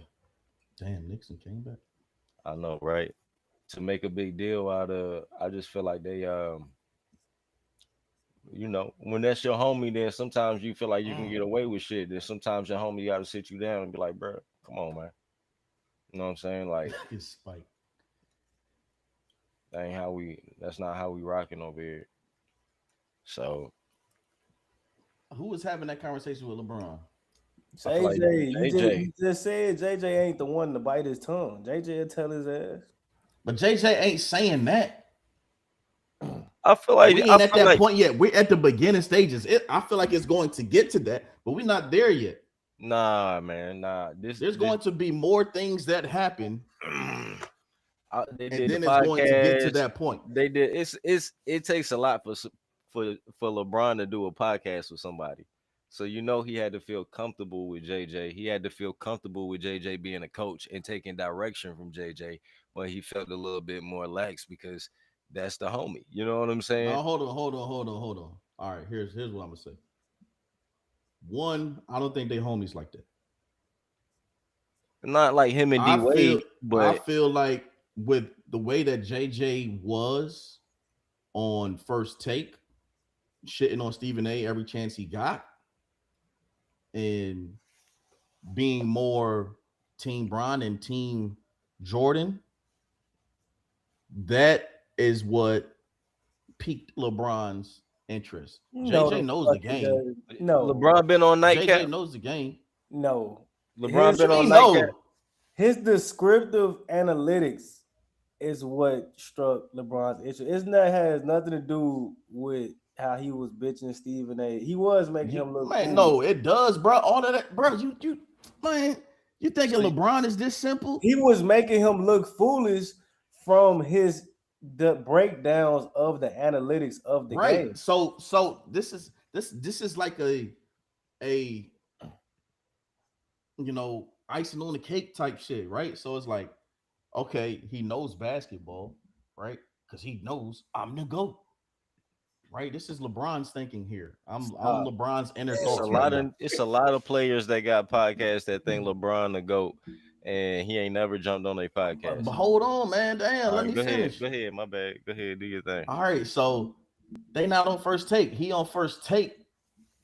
As Stephen A. would say, the highest rated show, this, that, and the third, right? Everybody watches. Nobody knows nothing that's not started with First Take, right? Mm-hmm. So every day, JJ is getting props, right? Like all on Twitter, damn near every day, they like, look at him shitting on Stephen A. You making Stephen A. look like a fool. All this, that, and the third. When they do the Bron and Jordan thing, boom, he's shitting on them, saying, why wouldn't it be LeBron? Because of X, Y, Z. He does all of this, that, and the third, right? So now, Bron paying attention to, we know, I'm not going to say he watches First Take, but he definitely is aware of certain things when it comes to First Take. I get what you're saying. So he on First Take, he kissing up, he giving LeBron all of the love on First Take. You know what I'm saying? So LeBron like, okay, this might be my nigga. Right. So now he starts to motherfucking look deeper. He like, all right, JJ. He said, Bron loves Coach K. He played for Coach K 4 years, right? He knows the game. He's kind of seeing it how he sees it. Mm-hmm. So he's like, all right, let me bring this man in and see if we can mesh. Start with the podcast. Okay, I'm following. Dropping science on me.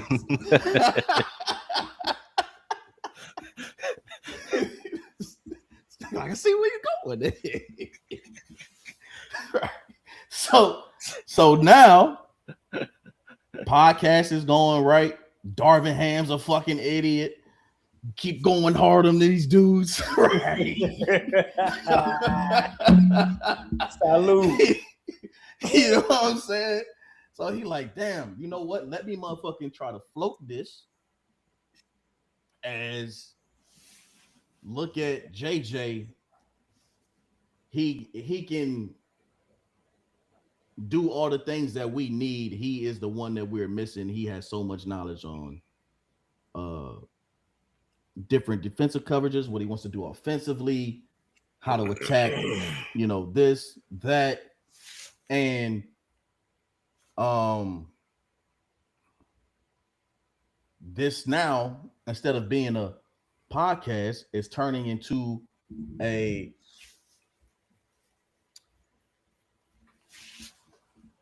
I guess you could say, interview, but it's deeper than an interview. Audition, right? I say it's even more, it's like an audition. So, boom. Jeannie sees it. Bron's like, I'm telling you, he's a genius. Right? So Jeannie's like, all right, Darvin Ham just has his hands in his pockets. Just get this guy out of here. Bring in JJ. Boom. All right. JJ's the man. All right. JJ gets them the 3 seed. They get bounced out in the first round, but they look a lot better than they did with Darvin Ham. Okay. All right. Boom. Next season. Right. When the trade has already happened, and now Luka is healthy. He done lost weight. He signed a contract. He is next in line for the Lakers. He is going to be the next Laker great. And it is Luka's quote unquote team, right? This is his regime now. So Bron don't get a contract. Right? Bron don't start the season. He dealing with an injury. He dancing on streams and shit.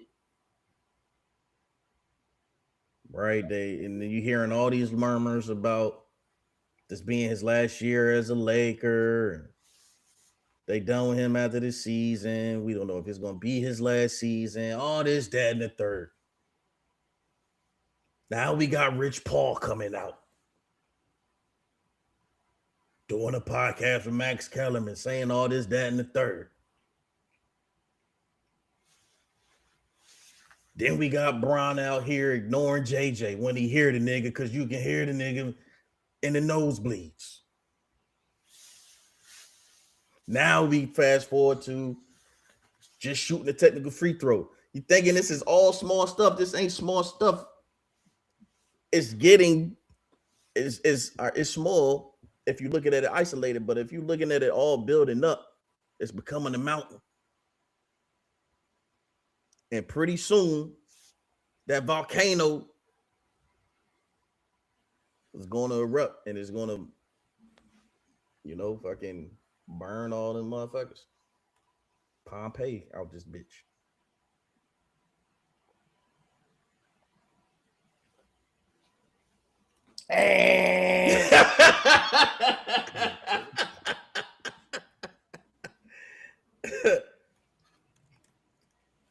That was quick time with slime. Oh, that was wrong one. Damn, all my shit's fucked up today. I'm saying I can't even see the shit.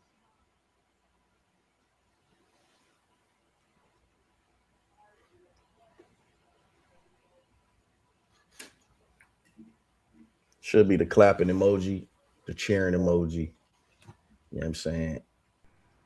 All that shit. Because that was due to knowledge, nigga. That was some conspiracy shit. That was motherfucking. That's breadcrumbs. I'm dropping breadcrumbs for motherfuckers. I don't think it was that deep. I don't know about the season.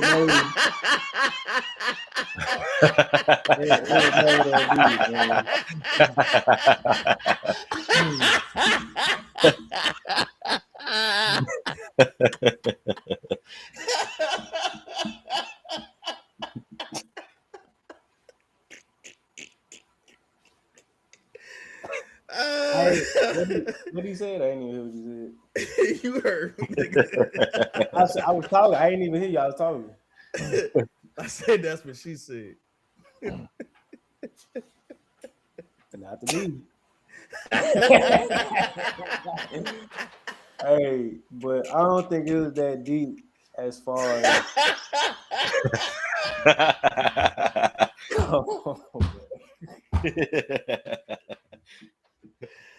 Oh man, that's what he said.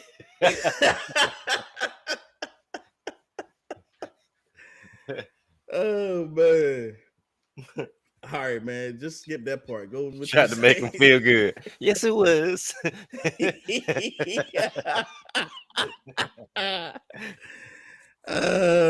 back. It was man. That's hilarious. He said it twice.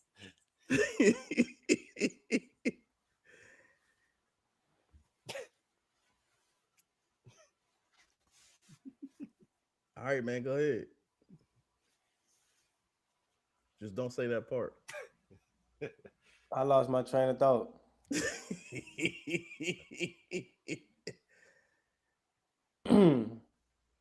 Shit, it just wasn't that deep. That was the end of the sentence. Shit. Watch. Y'all gonna see. Y'all gonna see, man. Shit just keep keep piling on. So what you think gonna happen? I don't know, to be honest. Like, they playing well, so who knows? You know, they fuck around and win the chip. Hey, winning cures everything. But if that don't happen, it's gonna be an ugly split. That is what I'm gonna say. It's gonna be an ugly split.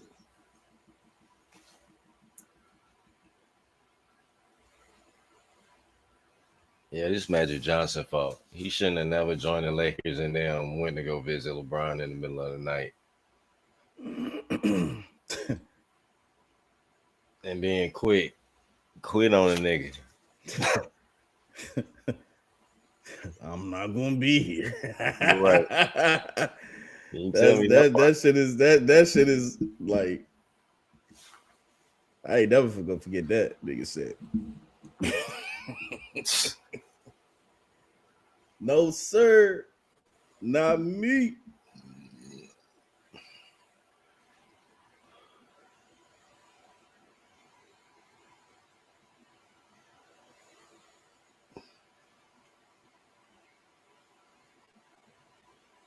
All right, what's next? All right. All right, so P wanted to speak on a report that came out that said the Hornets are no longer looking at LaMelo Ball as the face of the franchise and instead are looking at Khan Kneppel as the face of the franchise.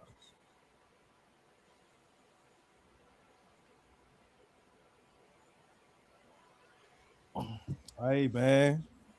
Get him the fuck out of here. Get him the fuck out of here, man. We sick of his shit. You don't play winning basketball. You don't contribute to winning basketball. You're not a leader.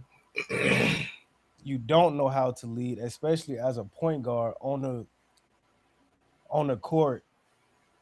You don't lead them physically, as in follow my lead, let's win the game, let me take over the game, or mentally. Like, I'm pretty sure they don't respect him as a leader either because of his antics, never on the court. And Khan Kneppel came in with the Duke mentality, knowing how to lead, and they seem like, especially Miles Bridges, is hopping on the train with Khan. I don't know about Brandon Miller. Brandon Miller is hurt all the time, his damn self, so he needs to be focused on staying healthy too before he get up out the door next. But I mean, hey man, Khan came in being a model citizen. He was the 4th overall pick. I was very high on Khan and Duke.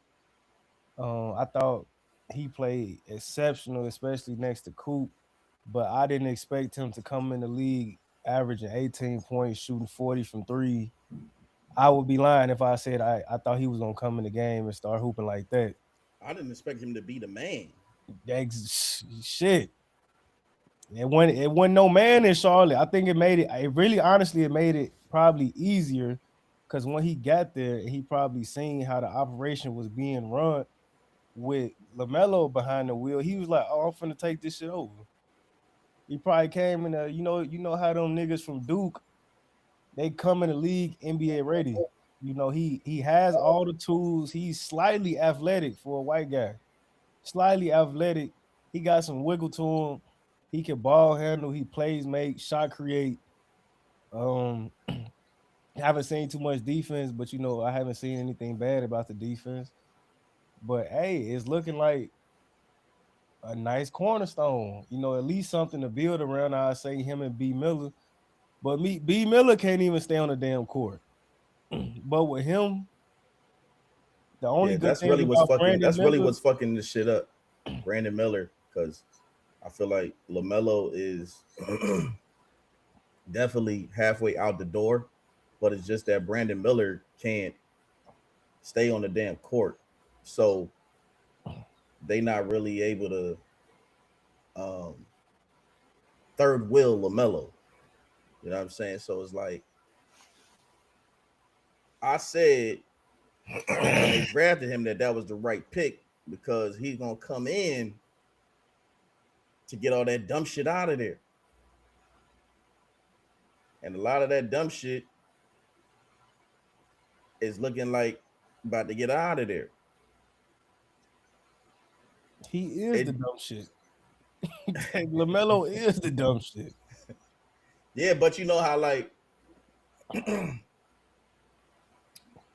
don't want to call him a rotten apple, but you know the saying, right? So it's like LaMelo has influence on other niggas on the team. So the dumb shit that he be on, they are going to entertain more without a Con Knipple on the team, right? So with Con being there, it's like it's business, you know what I'm saying? But with LaMelo, it's all play. So this needs to be a wake-up call for LaMelo. So it's either you're gonna get down or you're gonna lay down. So either you straighten your shit up and learn how to play the right way, or you're gonna be Sacramento or some shit. I think it's too little too late. One, because he has had ample opportunity to change his game. This nigga has been playing the same brand of basketball since his freshman year of high school. Whatever he was doing at Chino Hills, he is playing that exact same way. No regard for his teammates. Like, he gets assists for stats. He don't get assists trying to make the right play. It's just for clicks, to make it look good, and for statistics. So, man, I was very high on LaMelo. I always fuck with him, but I'm sick of his shit. Nigga come out here, play 30 games a year, don't play no defense. You shot Chuck, turn the ball over at a high rate, and you don't know how to win games when you're in a decent spot in the fourth quarter in clutch time to have the opportunity to win a game. He can't pull it through. He's making poor decisions. And shit, if I'm ownership, especially after he got this bread, I got to get him up out of here as soon as possible. You know, the market is probably some shit for him at the moment, especially with his health in the past few years. But I just give me 2 picks and you can have it. But then you got Brandon Miller, though. You know what I'm saying? So because it's like Brandon Miller's supposed to, he was supposed to be that 2 to LaMelo, right? So now it's like he's supposed to be that 2 to Con, but he can't stay on the court. So it's like, I feel like they're trying to give him a little bit more leeway because they might have a injury prone, dude that I don't want to say they wasted a pick on, but it just happened to be, someone who has the skills, has the potential, but can't get that injury bug off. I'm gonna give B Mill the benefit of the doubt because majority of his injuries have been upper body. I'm pretty sure it was his wrist last year that took him out for most of the season, and I think this year was his shoulder. So, and I remember seeing him go down with the wrist injury last year. So, I give him a little grace because I ain't saying just because it ain't your lower leg or your ankle or your feet or anything, it don't mean it. It don't mean nothing being on the floor. But LaMelo is every single time that nigga gets hurt. Every time it's his ankle. Every time. So that's a super red flag. B Mill, he still got a season or 2. He got this season and next season to prove. Once you got that rookie contract, that's your prove it. Of course, that's your prove it years. Prove what you worth to the league. So he still got another year and a half to prove that he can be there long term. But LaMelo, that ship has sailed, especially with Khan now. Now I don't even give a fuck. I can sell you low because I got Khan right here. We still gonna be ass. We still gonna be ass. As long as we retain our pick, we getting like another pick or two. LaMelo can go. B Mill stay. I draft another PG.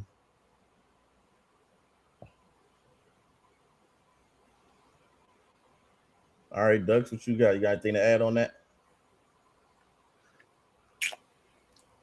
I mean, other than the fact, other than the injuries and shit like that, I mean, LaMelo is who he is, man. Like, man, you drafted him the number 2 pick, man. I mean, you can't be thinking that the nigga gonna change his game and you coming in with the number 2 pick. He is who he is. And y'all saw the nigga on the little TV shows and shit, all of that shit. Come on, man. Like, before he got picked up, man, y'all know who he was. Bruh, as far as what he doing out there. How old is LaMelo again? Ooh, good shot. Gotta be 24, 25. 24, 25, man. We can't really expect a lot from this nigga. The growth. Nigga 24. Man. 24 in August. Even wilder at 24. You know what I'm saying? You thought you was doing a little bit of shit at 18, 19, nigga. When you damn hit them 22, 23, 24, 25, nigga, your shit going up. You know what I'm saying? So, I mean, as far as what he doing on the court, man, other than being absent, I feel like LaMelo always been the same player, man. He get his assists, he get his points, you know what I mean, and he get his rebounds. I mean, what other than off the court shit y'all talking about? I mean, what more can we ask for on the court? He's doing what a point guard should do. Now, as far as like Con Knipple and shit, man, I know he doing his thing with the points and shit, but a lot of those games where he's scoring 25, 26 points, all of that shit, that crazy shit, damn, we not winning them games. We still losing. So, does Khan not contribute to winning basketball because he putting up the stats? He plays winning basketball. Hell yeah, he does. Okay. So explain to me how he plays winning basketball, like taking high quality shots, getting your teammates involved, running plays. Actually, LaMelo don't run no damn plays. You watch the Hornets? Do y'all watch the Hornets? Nigga, I live in Charlotte. Yeah, I know that's why I'm asking. Like, do y'all watch the games though? Mm-hmm. That man, LaMelo, I watched LaMelo his entire rookie year and sophomore year. If the Hornets was on, I was watching that shit. That nigga don't run no plays. Nigga plays. He plays. Do it to that nigga offense. He gonna come down the court. He gonna do it to your ass, and he gonna shoot a shot, or he gonna get a last second assist and send it off so he can get an assist, or a last second pass so he can get an assist. Like, he doesn't contribute, and it's day and night between him and Con Knipple. Like, every time Con is taking a high percentage shot, like, I'm pretty sure he's shooting over 40. I know for a fact he's shooting over 40% from 3, and he averaging damn near 20 points as a rookie with about 4 assists. Come on, man. But that's what he do though. He come off screens, he in the corner, he hit open shots. You know, he positioned himself to hit open shots. But as far as like getting your teammates involved, like, he not really an assist nigga. Even at Duke, he was this nigga like that. You know, he don't fucking down pass the ball to niggas and put the ball where niggas can get open or none of that shit like that. LaMelo is doing that. Now, do LaMelo take bad shots? Yeah, LaMelo take bad shots a lot. You know what I'm saying? But, I mean, LaMelo been there 6 years. We ain't really doing shit. We ain't winning shit. Why not fucking go down there and check it up from fucking half court? We not fucking shit. You know what I'm the saying? reason y'all shit is start. But that's a bad attitude to have though. Like You're the leader. Man. You're the max guy. You're the leader. You're the point guard. why aren't we doing shit? Because you the I'm number not- one. So if I'm you not ain't doing mad shit, at it. then- It ain't like the nigga damn got damn not hitting some of them shits. Damn when other niggas do that shit is nigga hit a half court shot. But when LaMelo do that shit, damn is damn what the fuck was that? Boy, that was 6 and 37. oh bro, where the fuck is we going? You might as well put in the motherfucking G League team and let them damn ball out. Like where's niggas going at this point? It's just for stats at this point. Like where the fuck is niggas going? Like go in there this go in there and get your triple double damn type shit. Like we not gonna make the playoffs, nigga. Go in there and get your stats up, damn. Yeah, damn. but who got incentives? Let's say we not making the playoffs, but can we win more games? Can we trend upward? Like you get the Pistons get Cade Cunningham, and then they look at them now from where they first started. Yeah, right. okay. Like you get LaMelo, and then what? Just ass for all these years. The nigga ain't been ass all these years. I mean, I'm not saying he's been ass, but I'm saying the team. So I mean, nigga, come on, man. Everybody know historically we have not fucking damn drafted well. Hey, Kemba was going in the playoffs every year. Kemba was doing every year. Kemba was not making the playoffs every year. Kemba was making the playoffs every year. Get swept by the Heat. Man, I don't remember Kemba making the shit every year. Goddamn, we hardly ever made it. Goddamn, maybe a couple. They beat the Raptors when LaMelo Ball plays 12 minutes. Hey.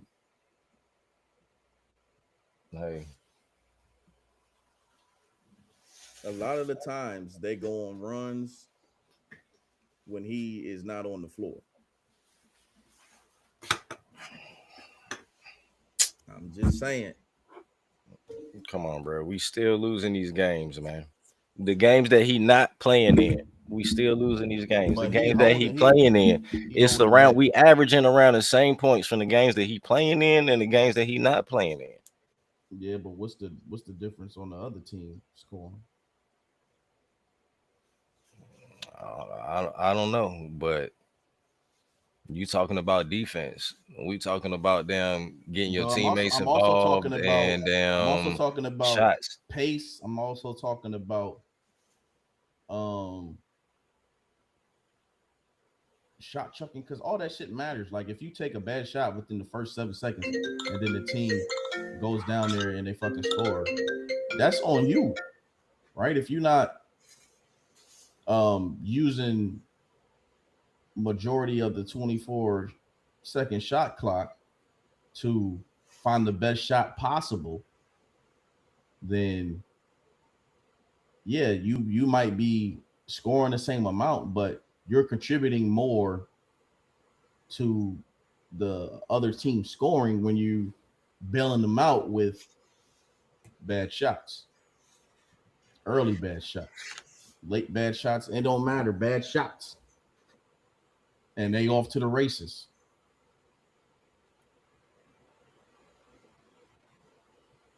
Okay. I mean, I like LaMelo. I'm not gonna lie. Like I like LaMelo. I want LaMelo to succeed. Y'all making it seem like he just out there just damn taking bad shots all night long, and that's not what the fuck he's doing.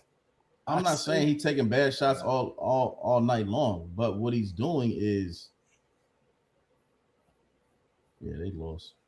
What he's doing is, and what type of basketball does LaMelo play? From the day he got drafted, what type? I mean, what type of damn basketball does he play? He play okay, I'm gonna get a basket. It's not here, I'm gonna give you the ball, I'm gonna curl off a screen, and then I'm gonna run back, and then that's not his type of basketball. And we as Hornets fans, we been knew that shit from the jump, bro. We knew that shit when they drafted the nigga. All right, it's been 6 years. Obviously, that style of play isn't working. So, why not? Who had they put around him other than up until now? Miles Bridges is pretty solid. Miles Bridges has been solid, but Miles Bridges also had took a year off. Goddamn, when he got in trouble for all of that domestic shit. Damn, so let's not forget that. Damn, PJ Washington was okay doing his thing when he was here, but then they let the nigga go. I mean, like, he ain't really had. Y'all act like he had motherfucking goddamn a second superstar here, and ain't never been no other motherfucking here other than Melo. Niggas have made the playoffs with less. He just can't lead a team to that because of his style of play, because of his leadership. Ain't nobody finna follow no nigga pulling up in a green Lamborghini, neon green tattoos. And all Obviously, the whole team following the nigga. The whole team been following the nigga for 6 years. Goddamn, straight to the dirt. Ain't going nowhere. Niggas ain't going nowhere. They finna get my boy Charles Lee cans. He probably ain't gonna make it through the year. Another black coach killed by a weak ass superstar. Like, I'm glad. I am so happy when I seen that report. And I don't know where that shit from. Centel.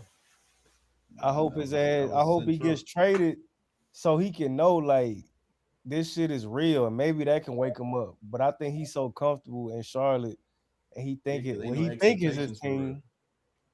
Ain't no expectations. Exactly. But Khan is there, like, nah, I refuse to. Bro, y'all making it seem like it's expectations now that Khan is there.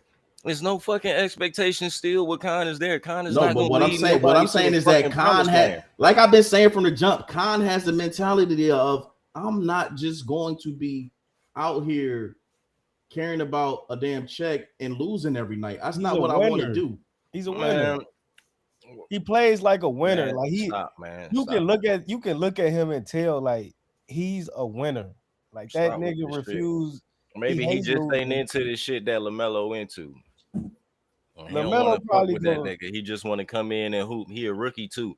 I just want to come in and hoop and get better. And now all of a sudden this nigga the motherfucking savior of the motherfucking Hornets. Man, stop, bro. He is. He not gonna lead niggas to the fucking promised land, bro. If he's not the savior, he's the very first step into a new era. Because that was a great pick.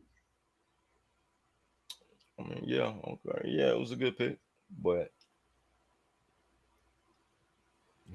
for a franchise who has a historic record of drafting terribly, that was an amazing pick so far. So 2 months into the season, that was an amazing pick.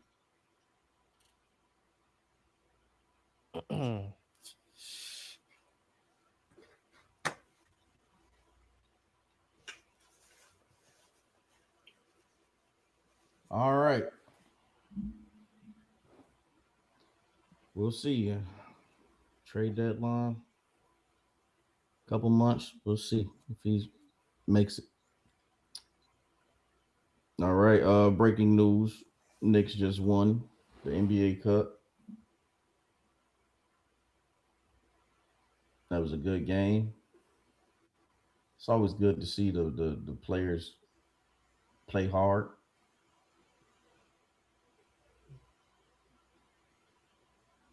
Got money on the line. Yeah. And yeah, that was a good game. I would have chose the Spurs. The Spurs had it. The Knicks came back. And they took the dub.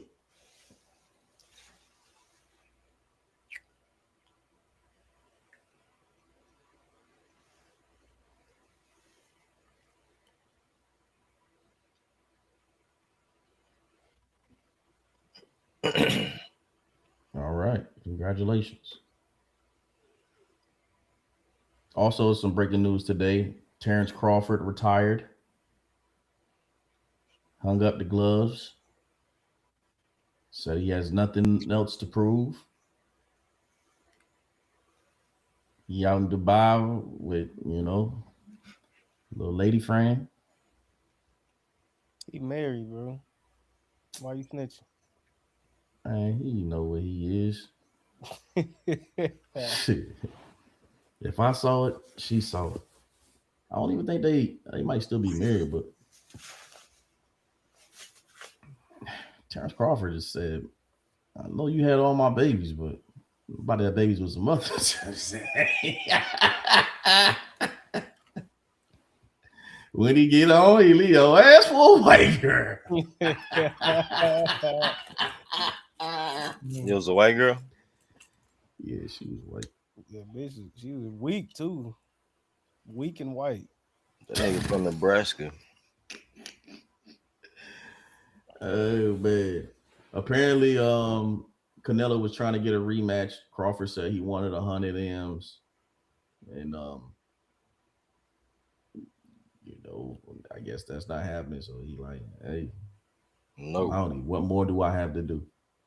So I think, next he probably get into that exhibition game. You know what I'm saying? Whenever he feels that itch or wants to make some bread, who knows? Might fight Jake Paul or something. We don't know. Boxing is in the gutter. True. Niggas ain't even doing it for the love of the sport, bro. It's all a money grab. But this for sure is a money what grab. They do it for. It's what they do it for. But it's about you think niggas want to get their head beat in for nothing? It's about your bread. But I mean, I ain't talking about Terrence Crawford. I'm talking about Anthony Joshua. It was about to be Tank. I lost a lot of respect for Tank, but he called off the fight. But it's also like get your bread. Like, of course, you always supposed to get your bread, but still, bro, you still got your legacy to fall back on. Like, even if you get your ass whooped, nigga, I went toe to toe with the best. You know what I'm saying? I was in there with Floyd, Terrence Crawford, Canelo. I was 0-3, but I stepped in there with. That's Sean Porter. Hey. And 20 years from now, they're gonna be like, damn, this nigga, he went toe to toe with the greats. So, but with Terrence Crawford, I think this is a Floyd stunt. I think he finally has claimed the A spot, the number one spot in boxing, pound for pound, and he pulling a Floyd after what he did with Floyd and Oscar De La Hoya. After Floyd became the main event, the headliner, he also said he was gonna retire. And these niggas not ever retire, especially him being 38. He still got about 1 or 2 more fights. So I say he comes out of retirement only for the right number. If somebody give him that 100, somebody give him that 150. That's crazy. He gonna be back in there. I mean, he got 75. He got 75 for Canelo. So 100 to 150, it ain't really out of this world. But of course, with these boxing niggas, with anyone really, everybody always got a price. So Man, he ain't get no 50. He got what? He got 50. Man, that's just reported. I don't think his actual purse came out. How you jumping up to 75 though? That's just who said it. That's just a report. That's like a rumor. Niggas used to say Floyd got such and such. Floyd used to post his check after the fight. That should be way higher. They say Canelo got 150 and Crawford got 50. Canelo got 150. That's what they're saying. Damn. Right. I see why Canelo want to run it back. You got your ass tightened up for 150 M?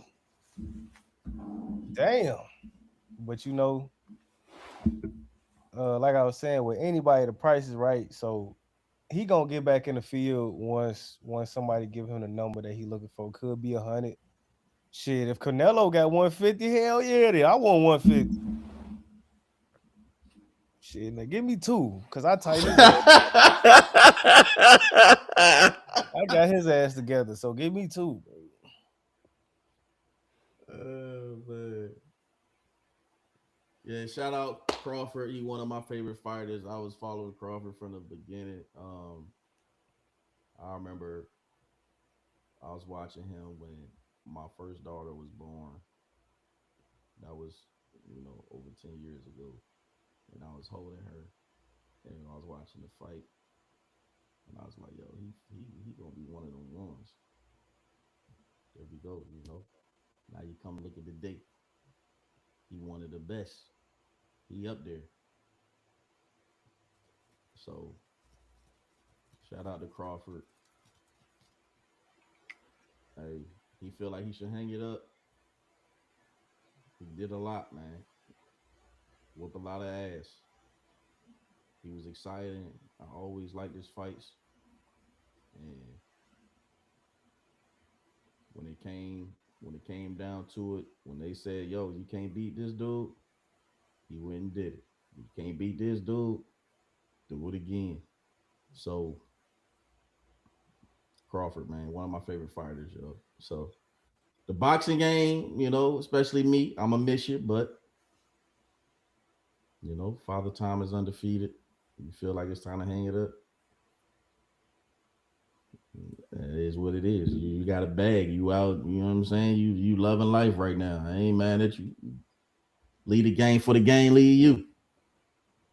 Jalen Hurts.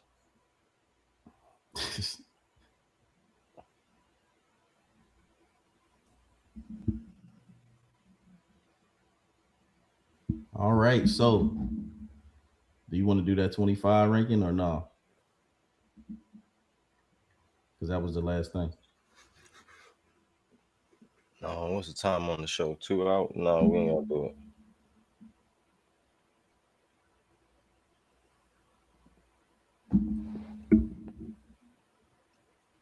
All right. Anyone got anything else before we get out of here?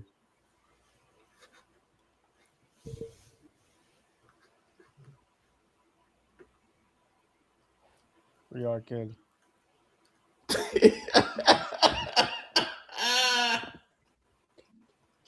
Stop crying, you big baby. They got another show on Saturday.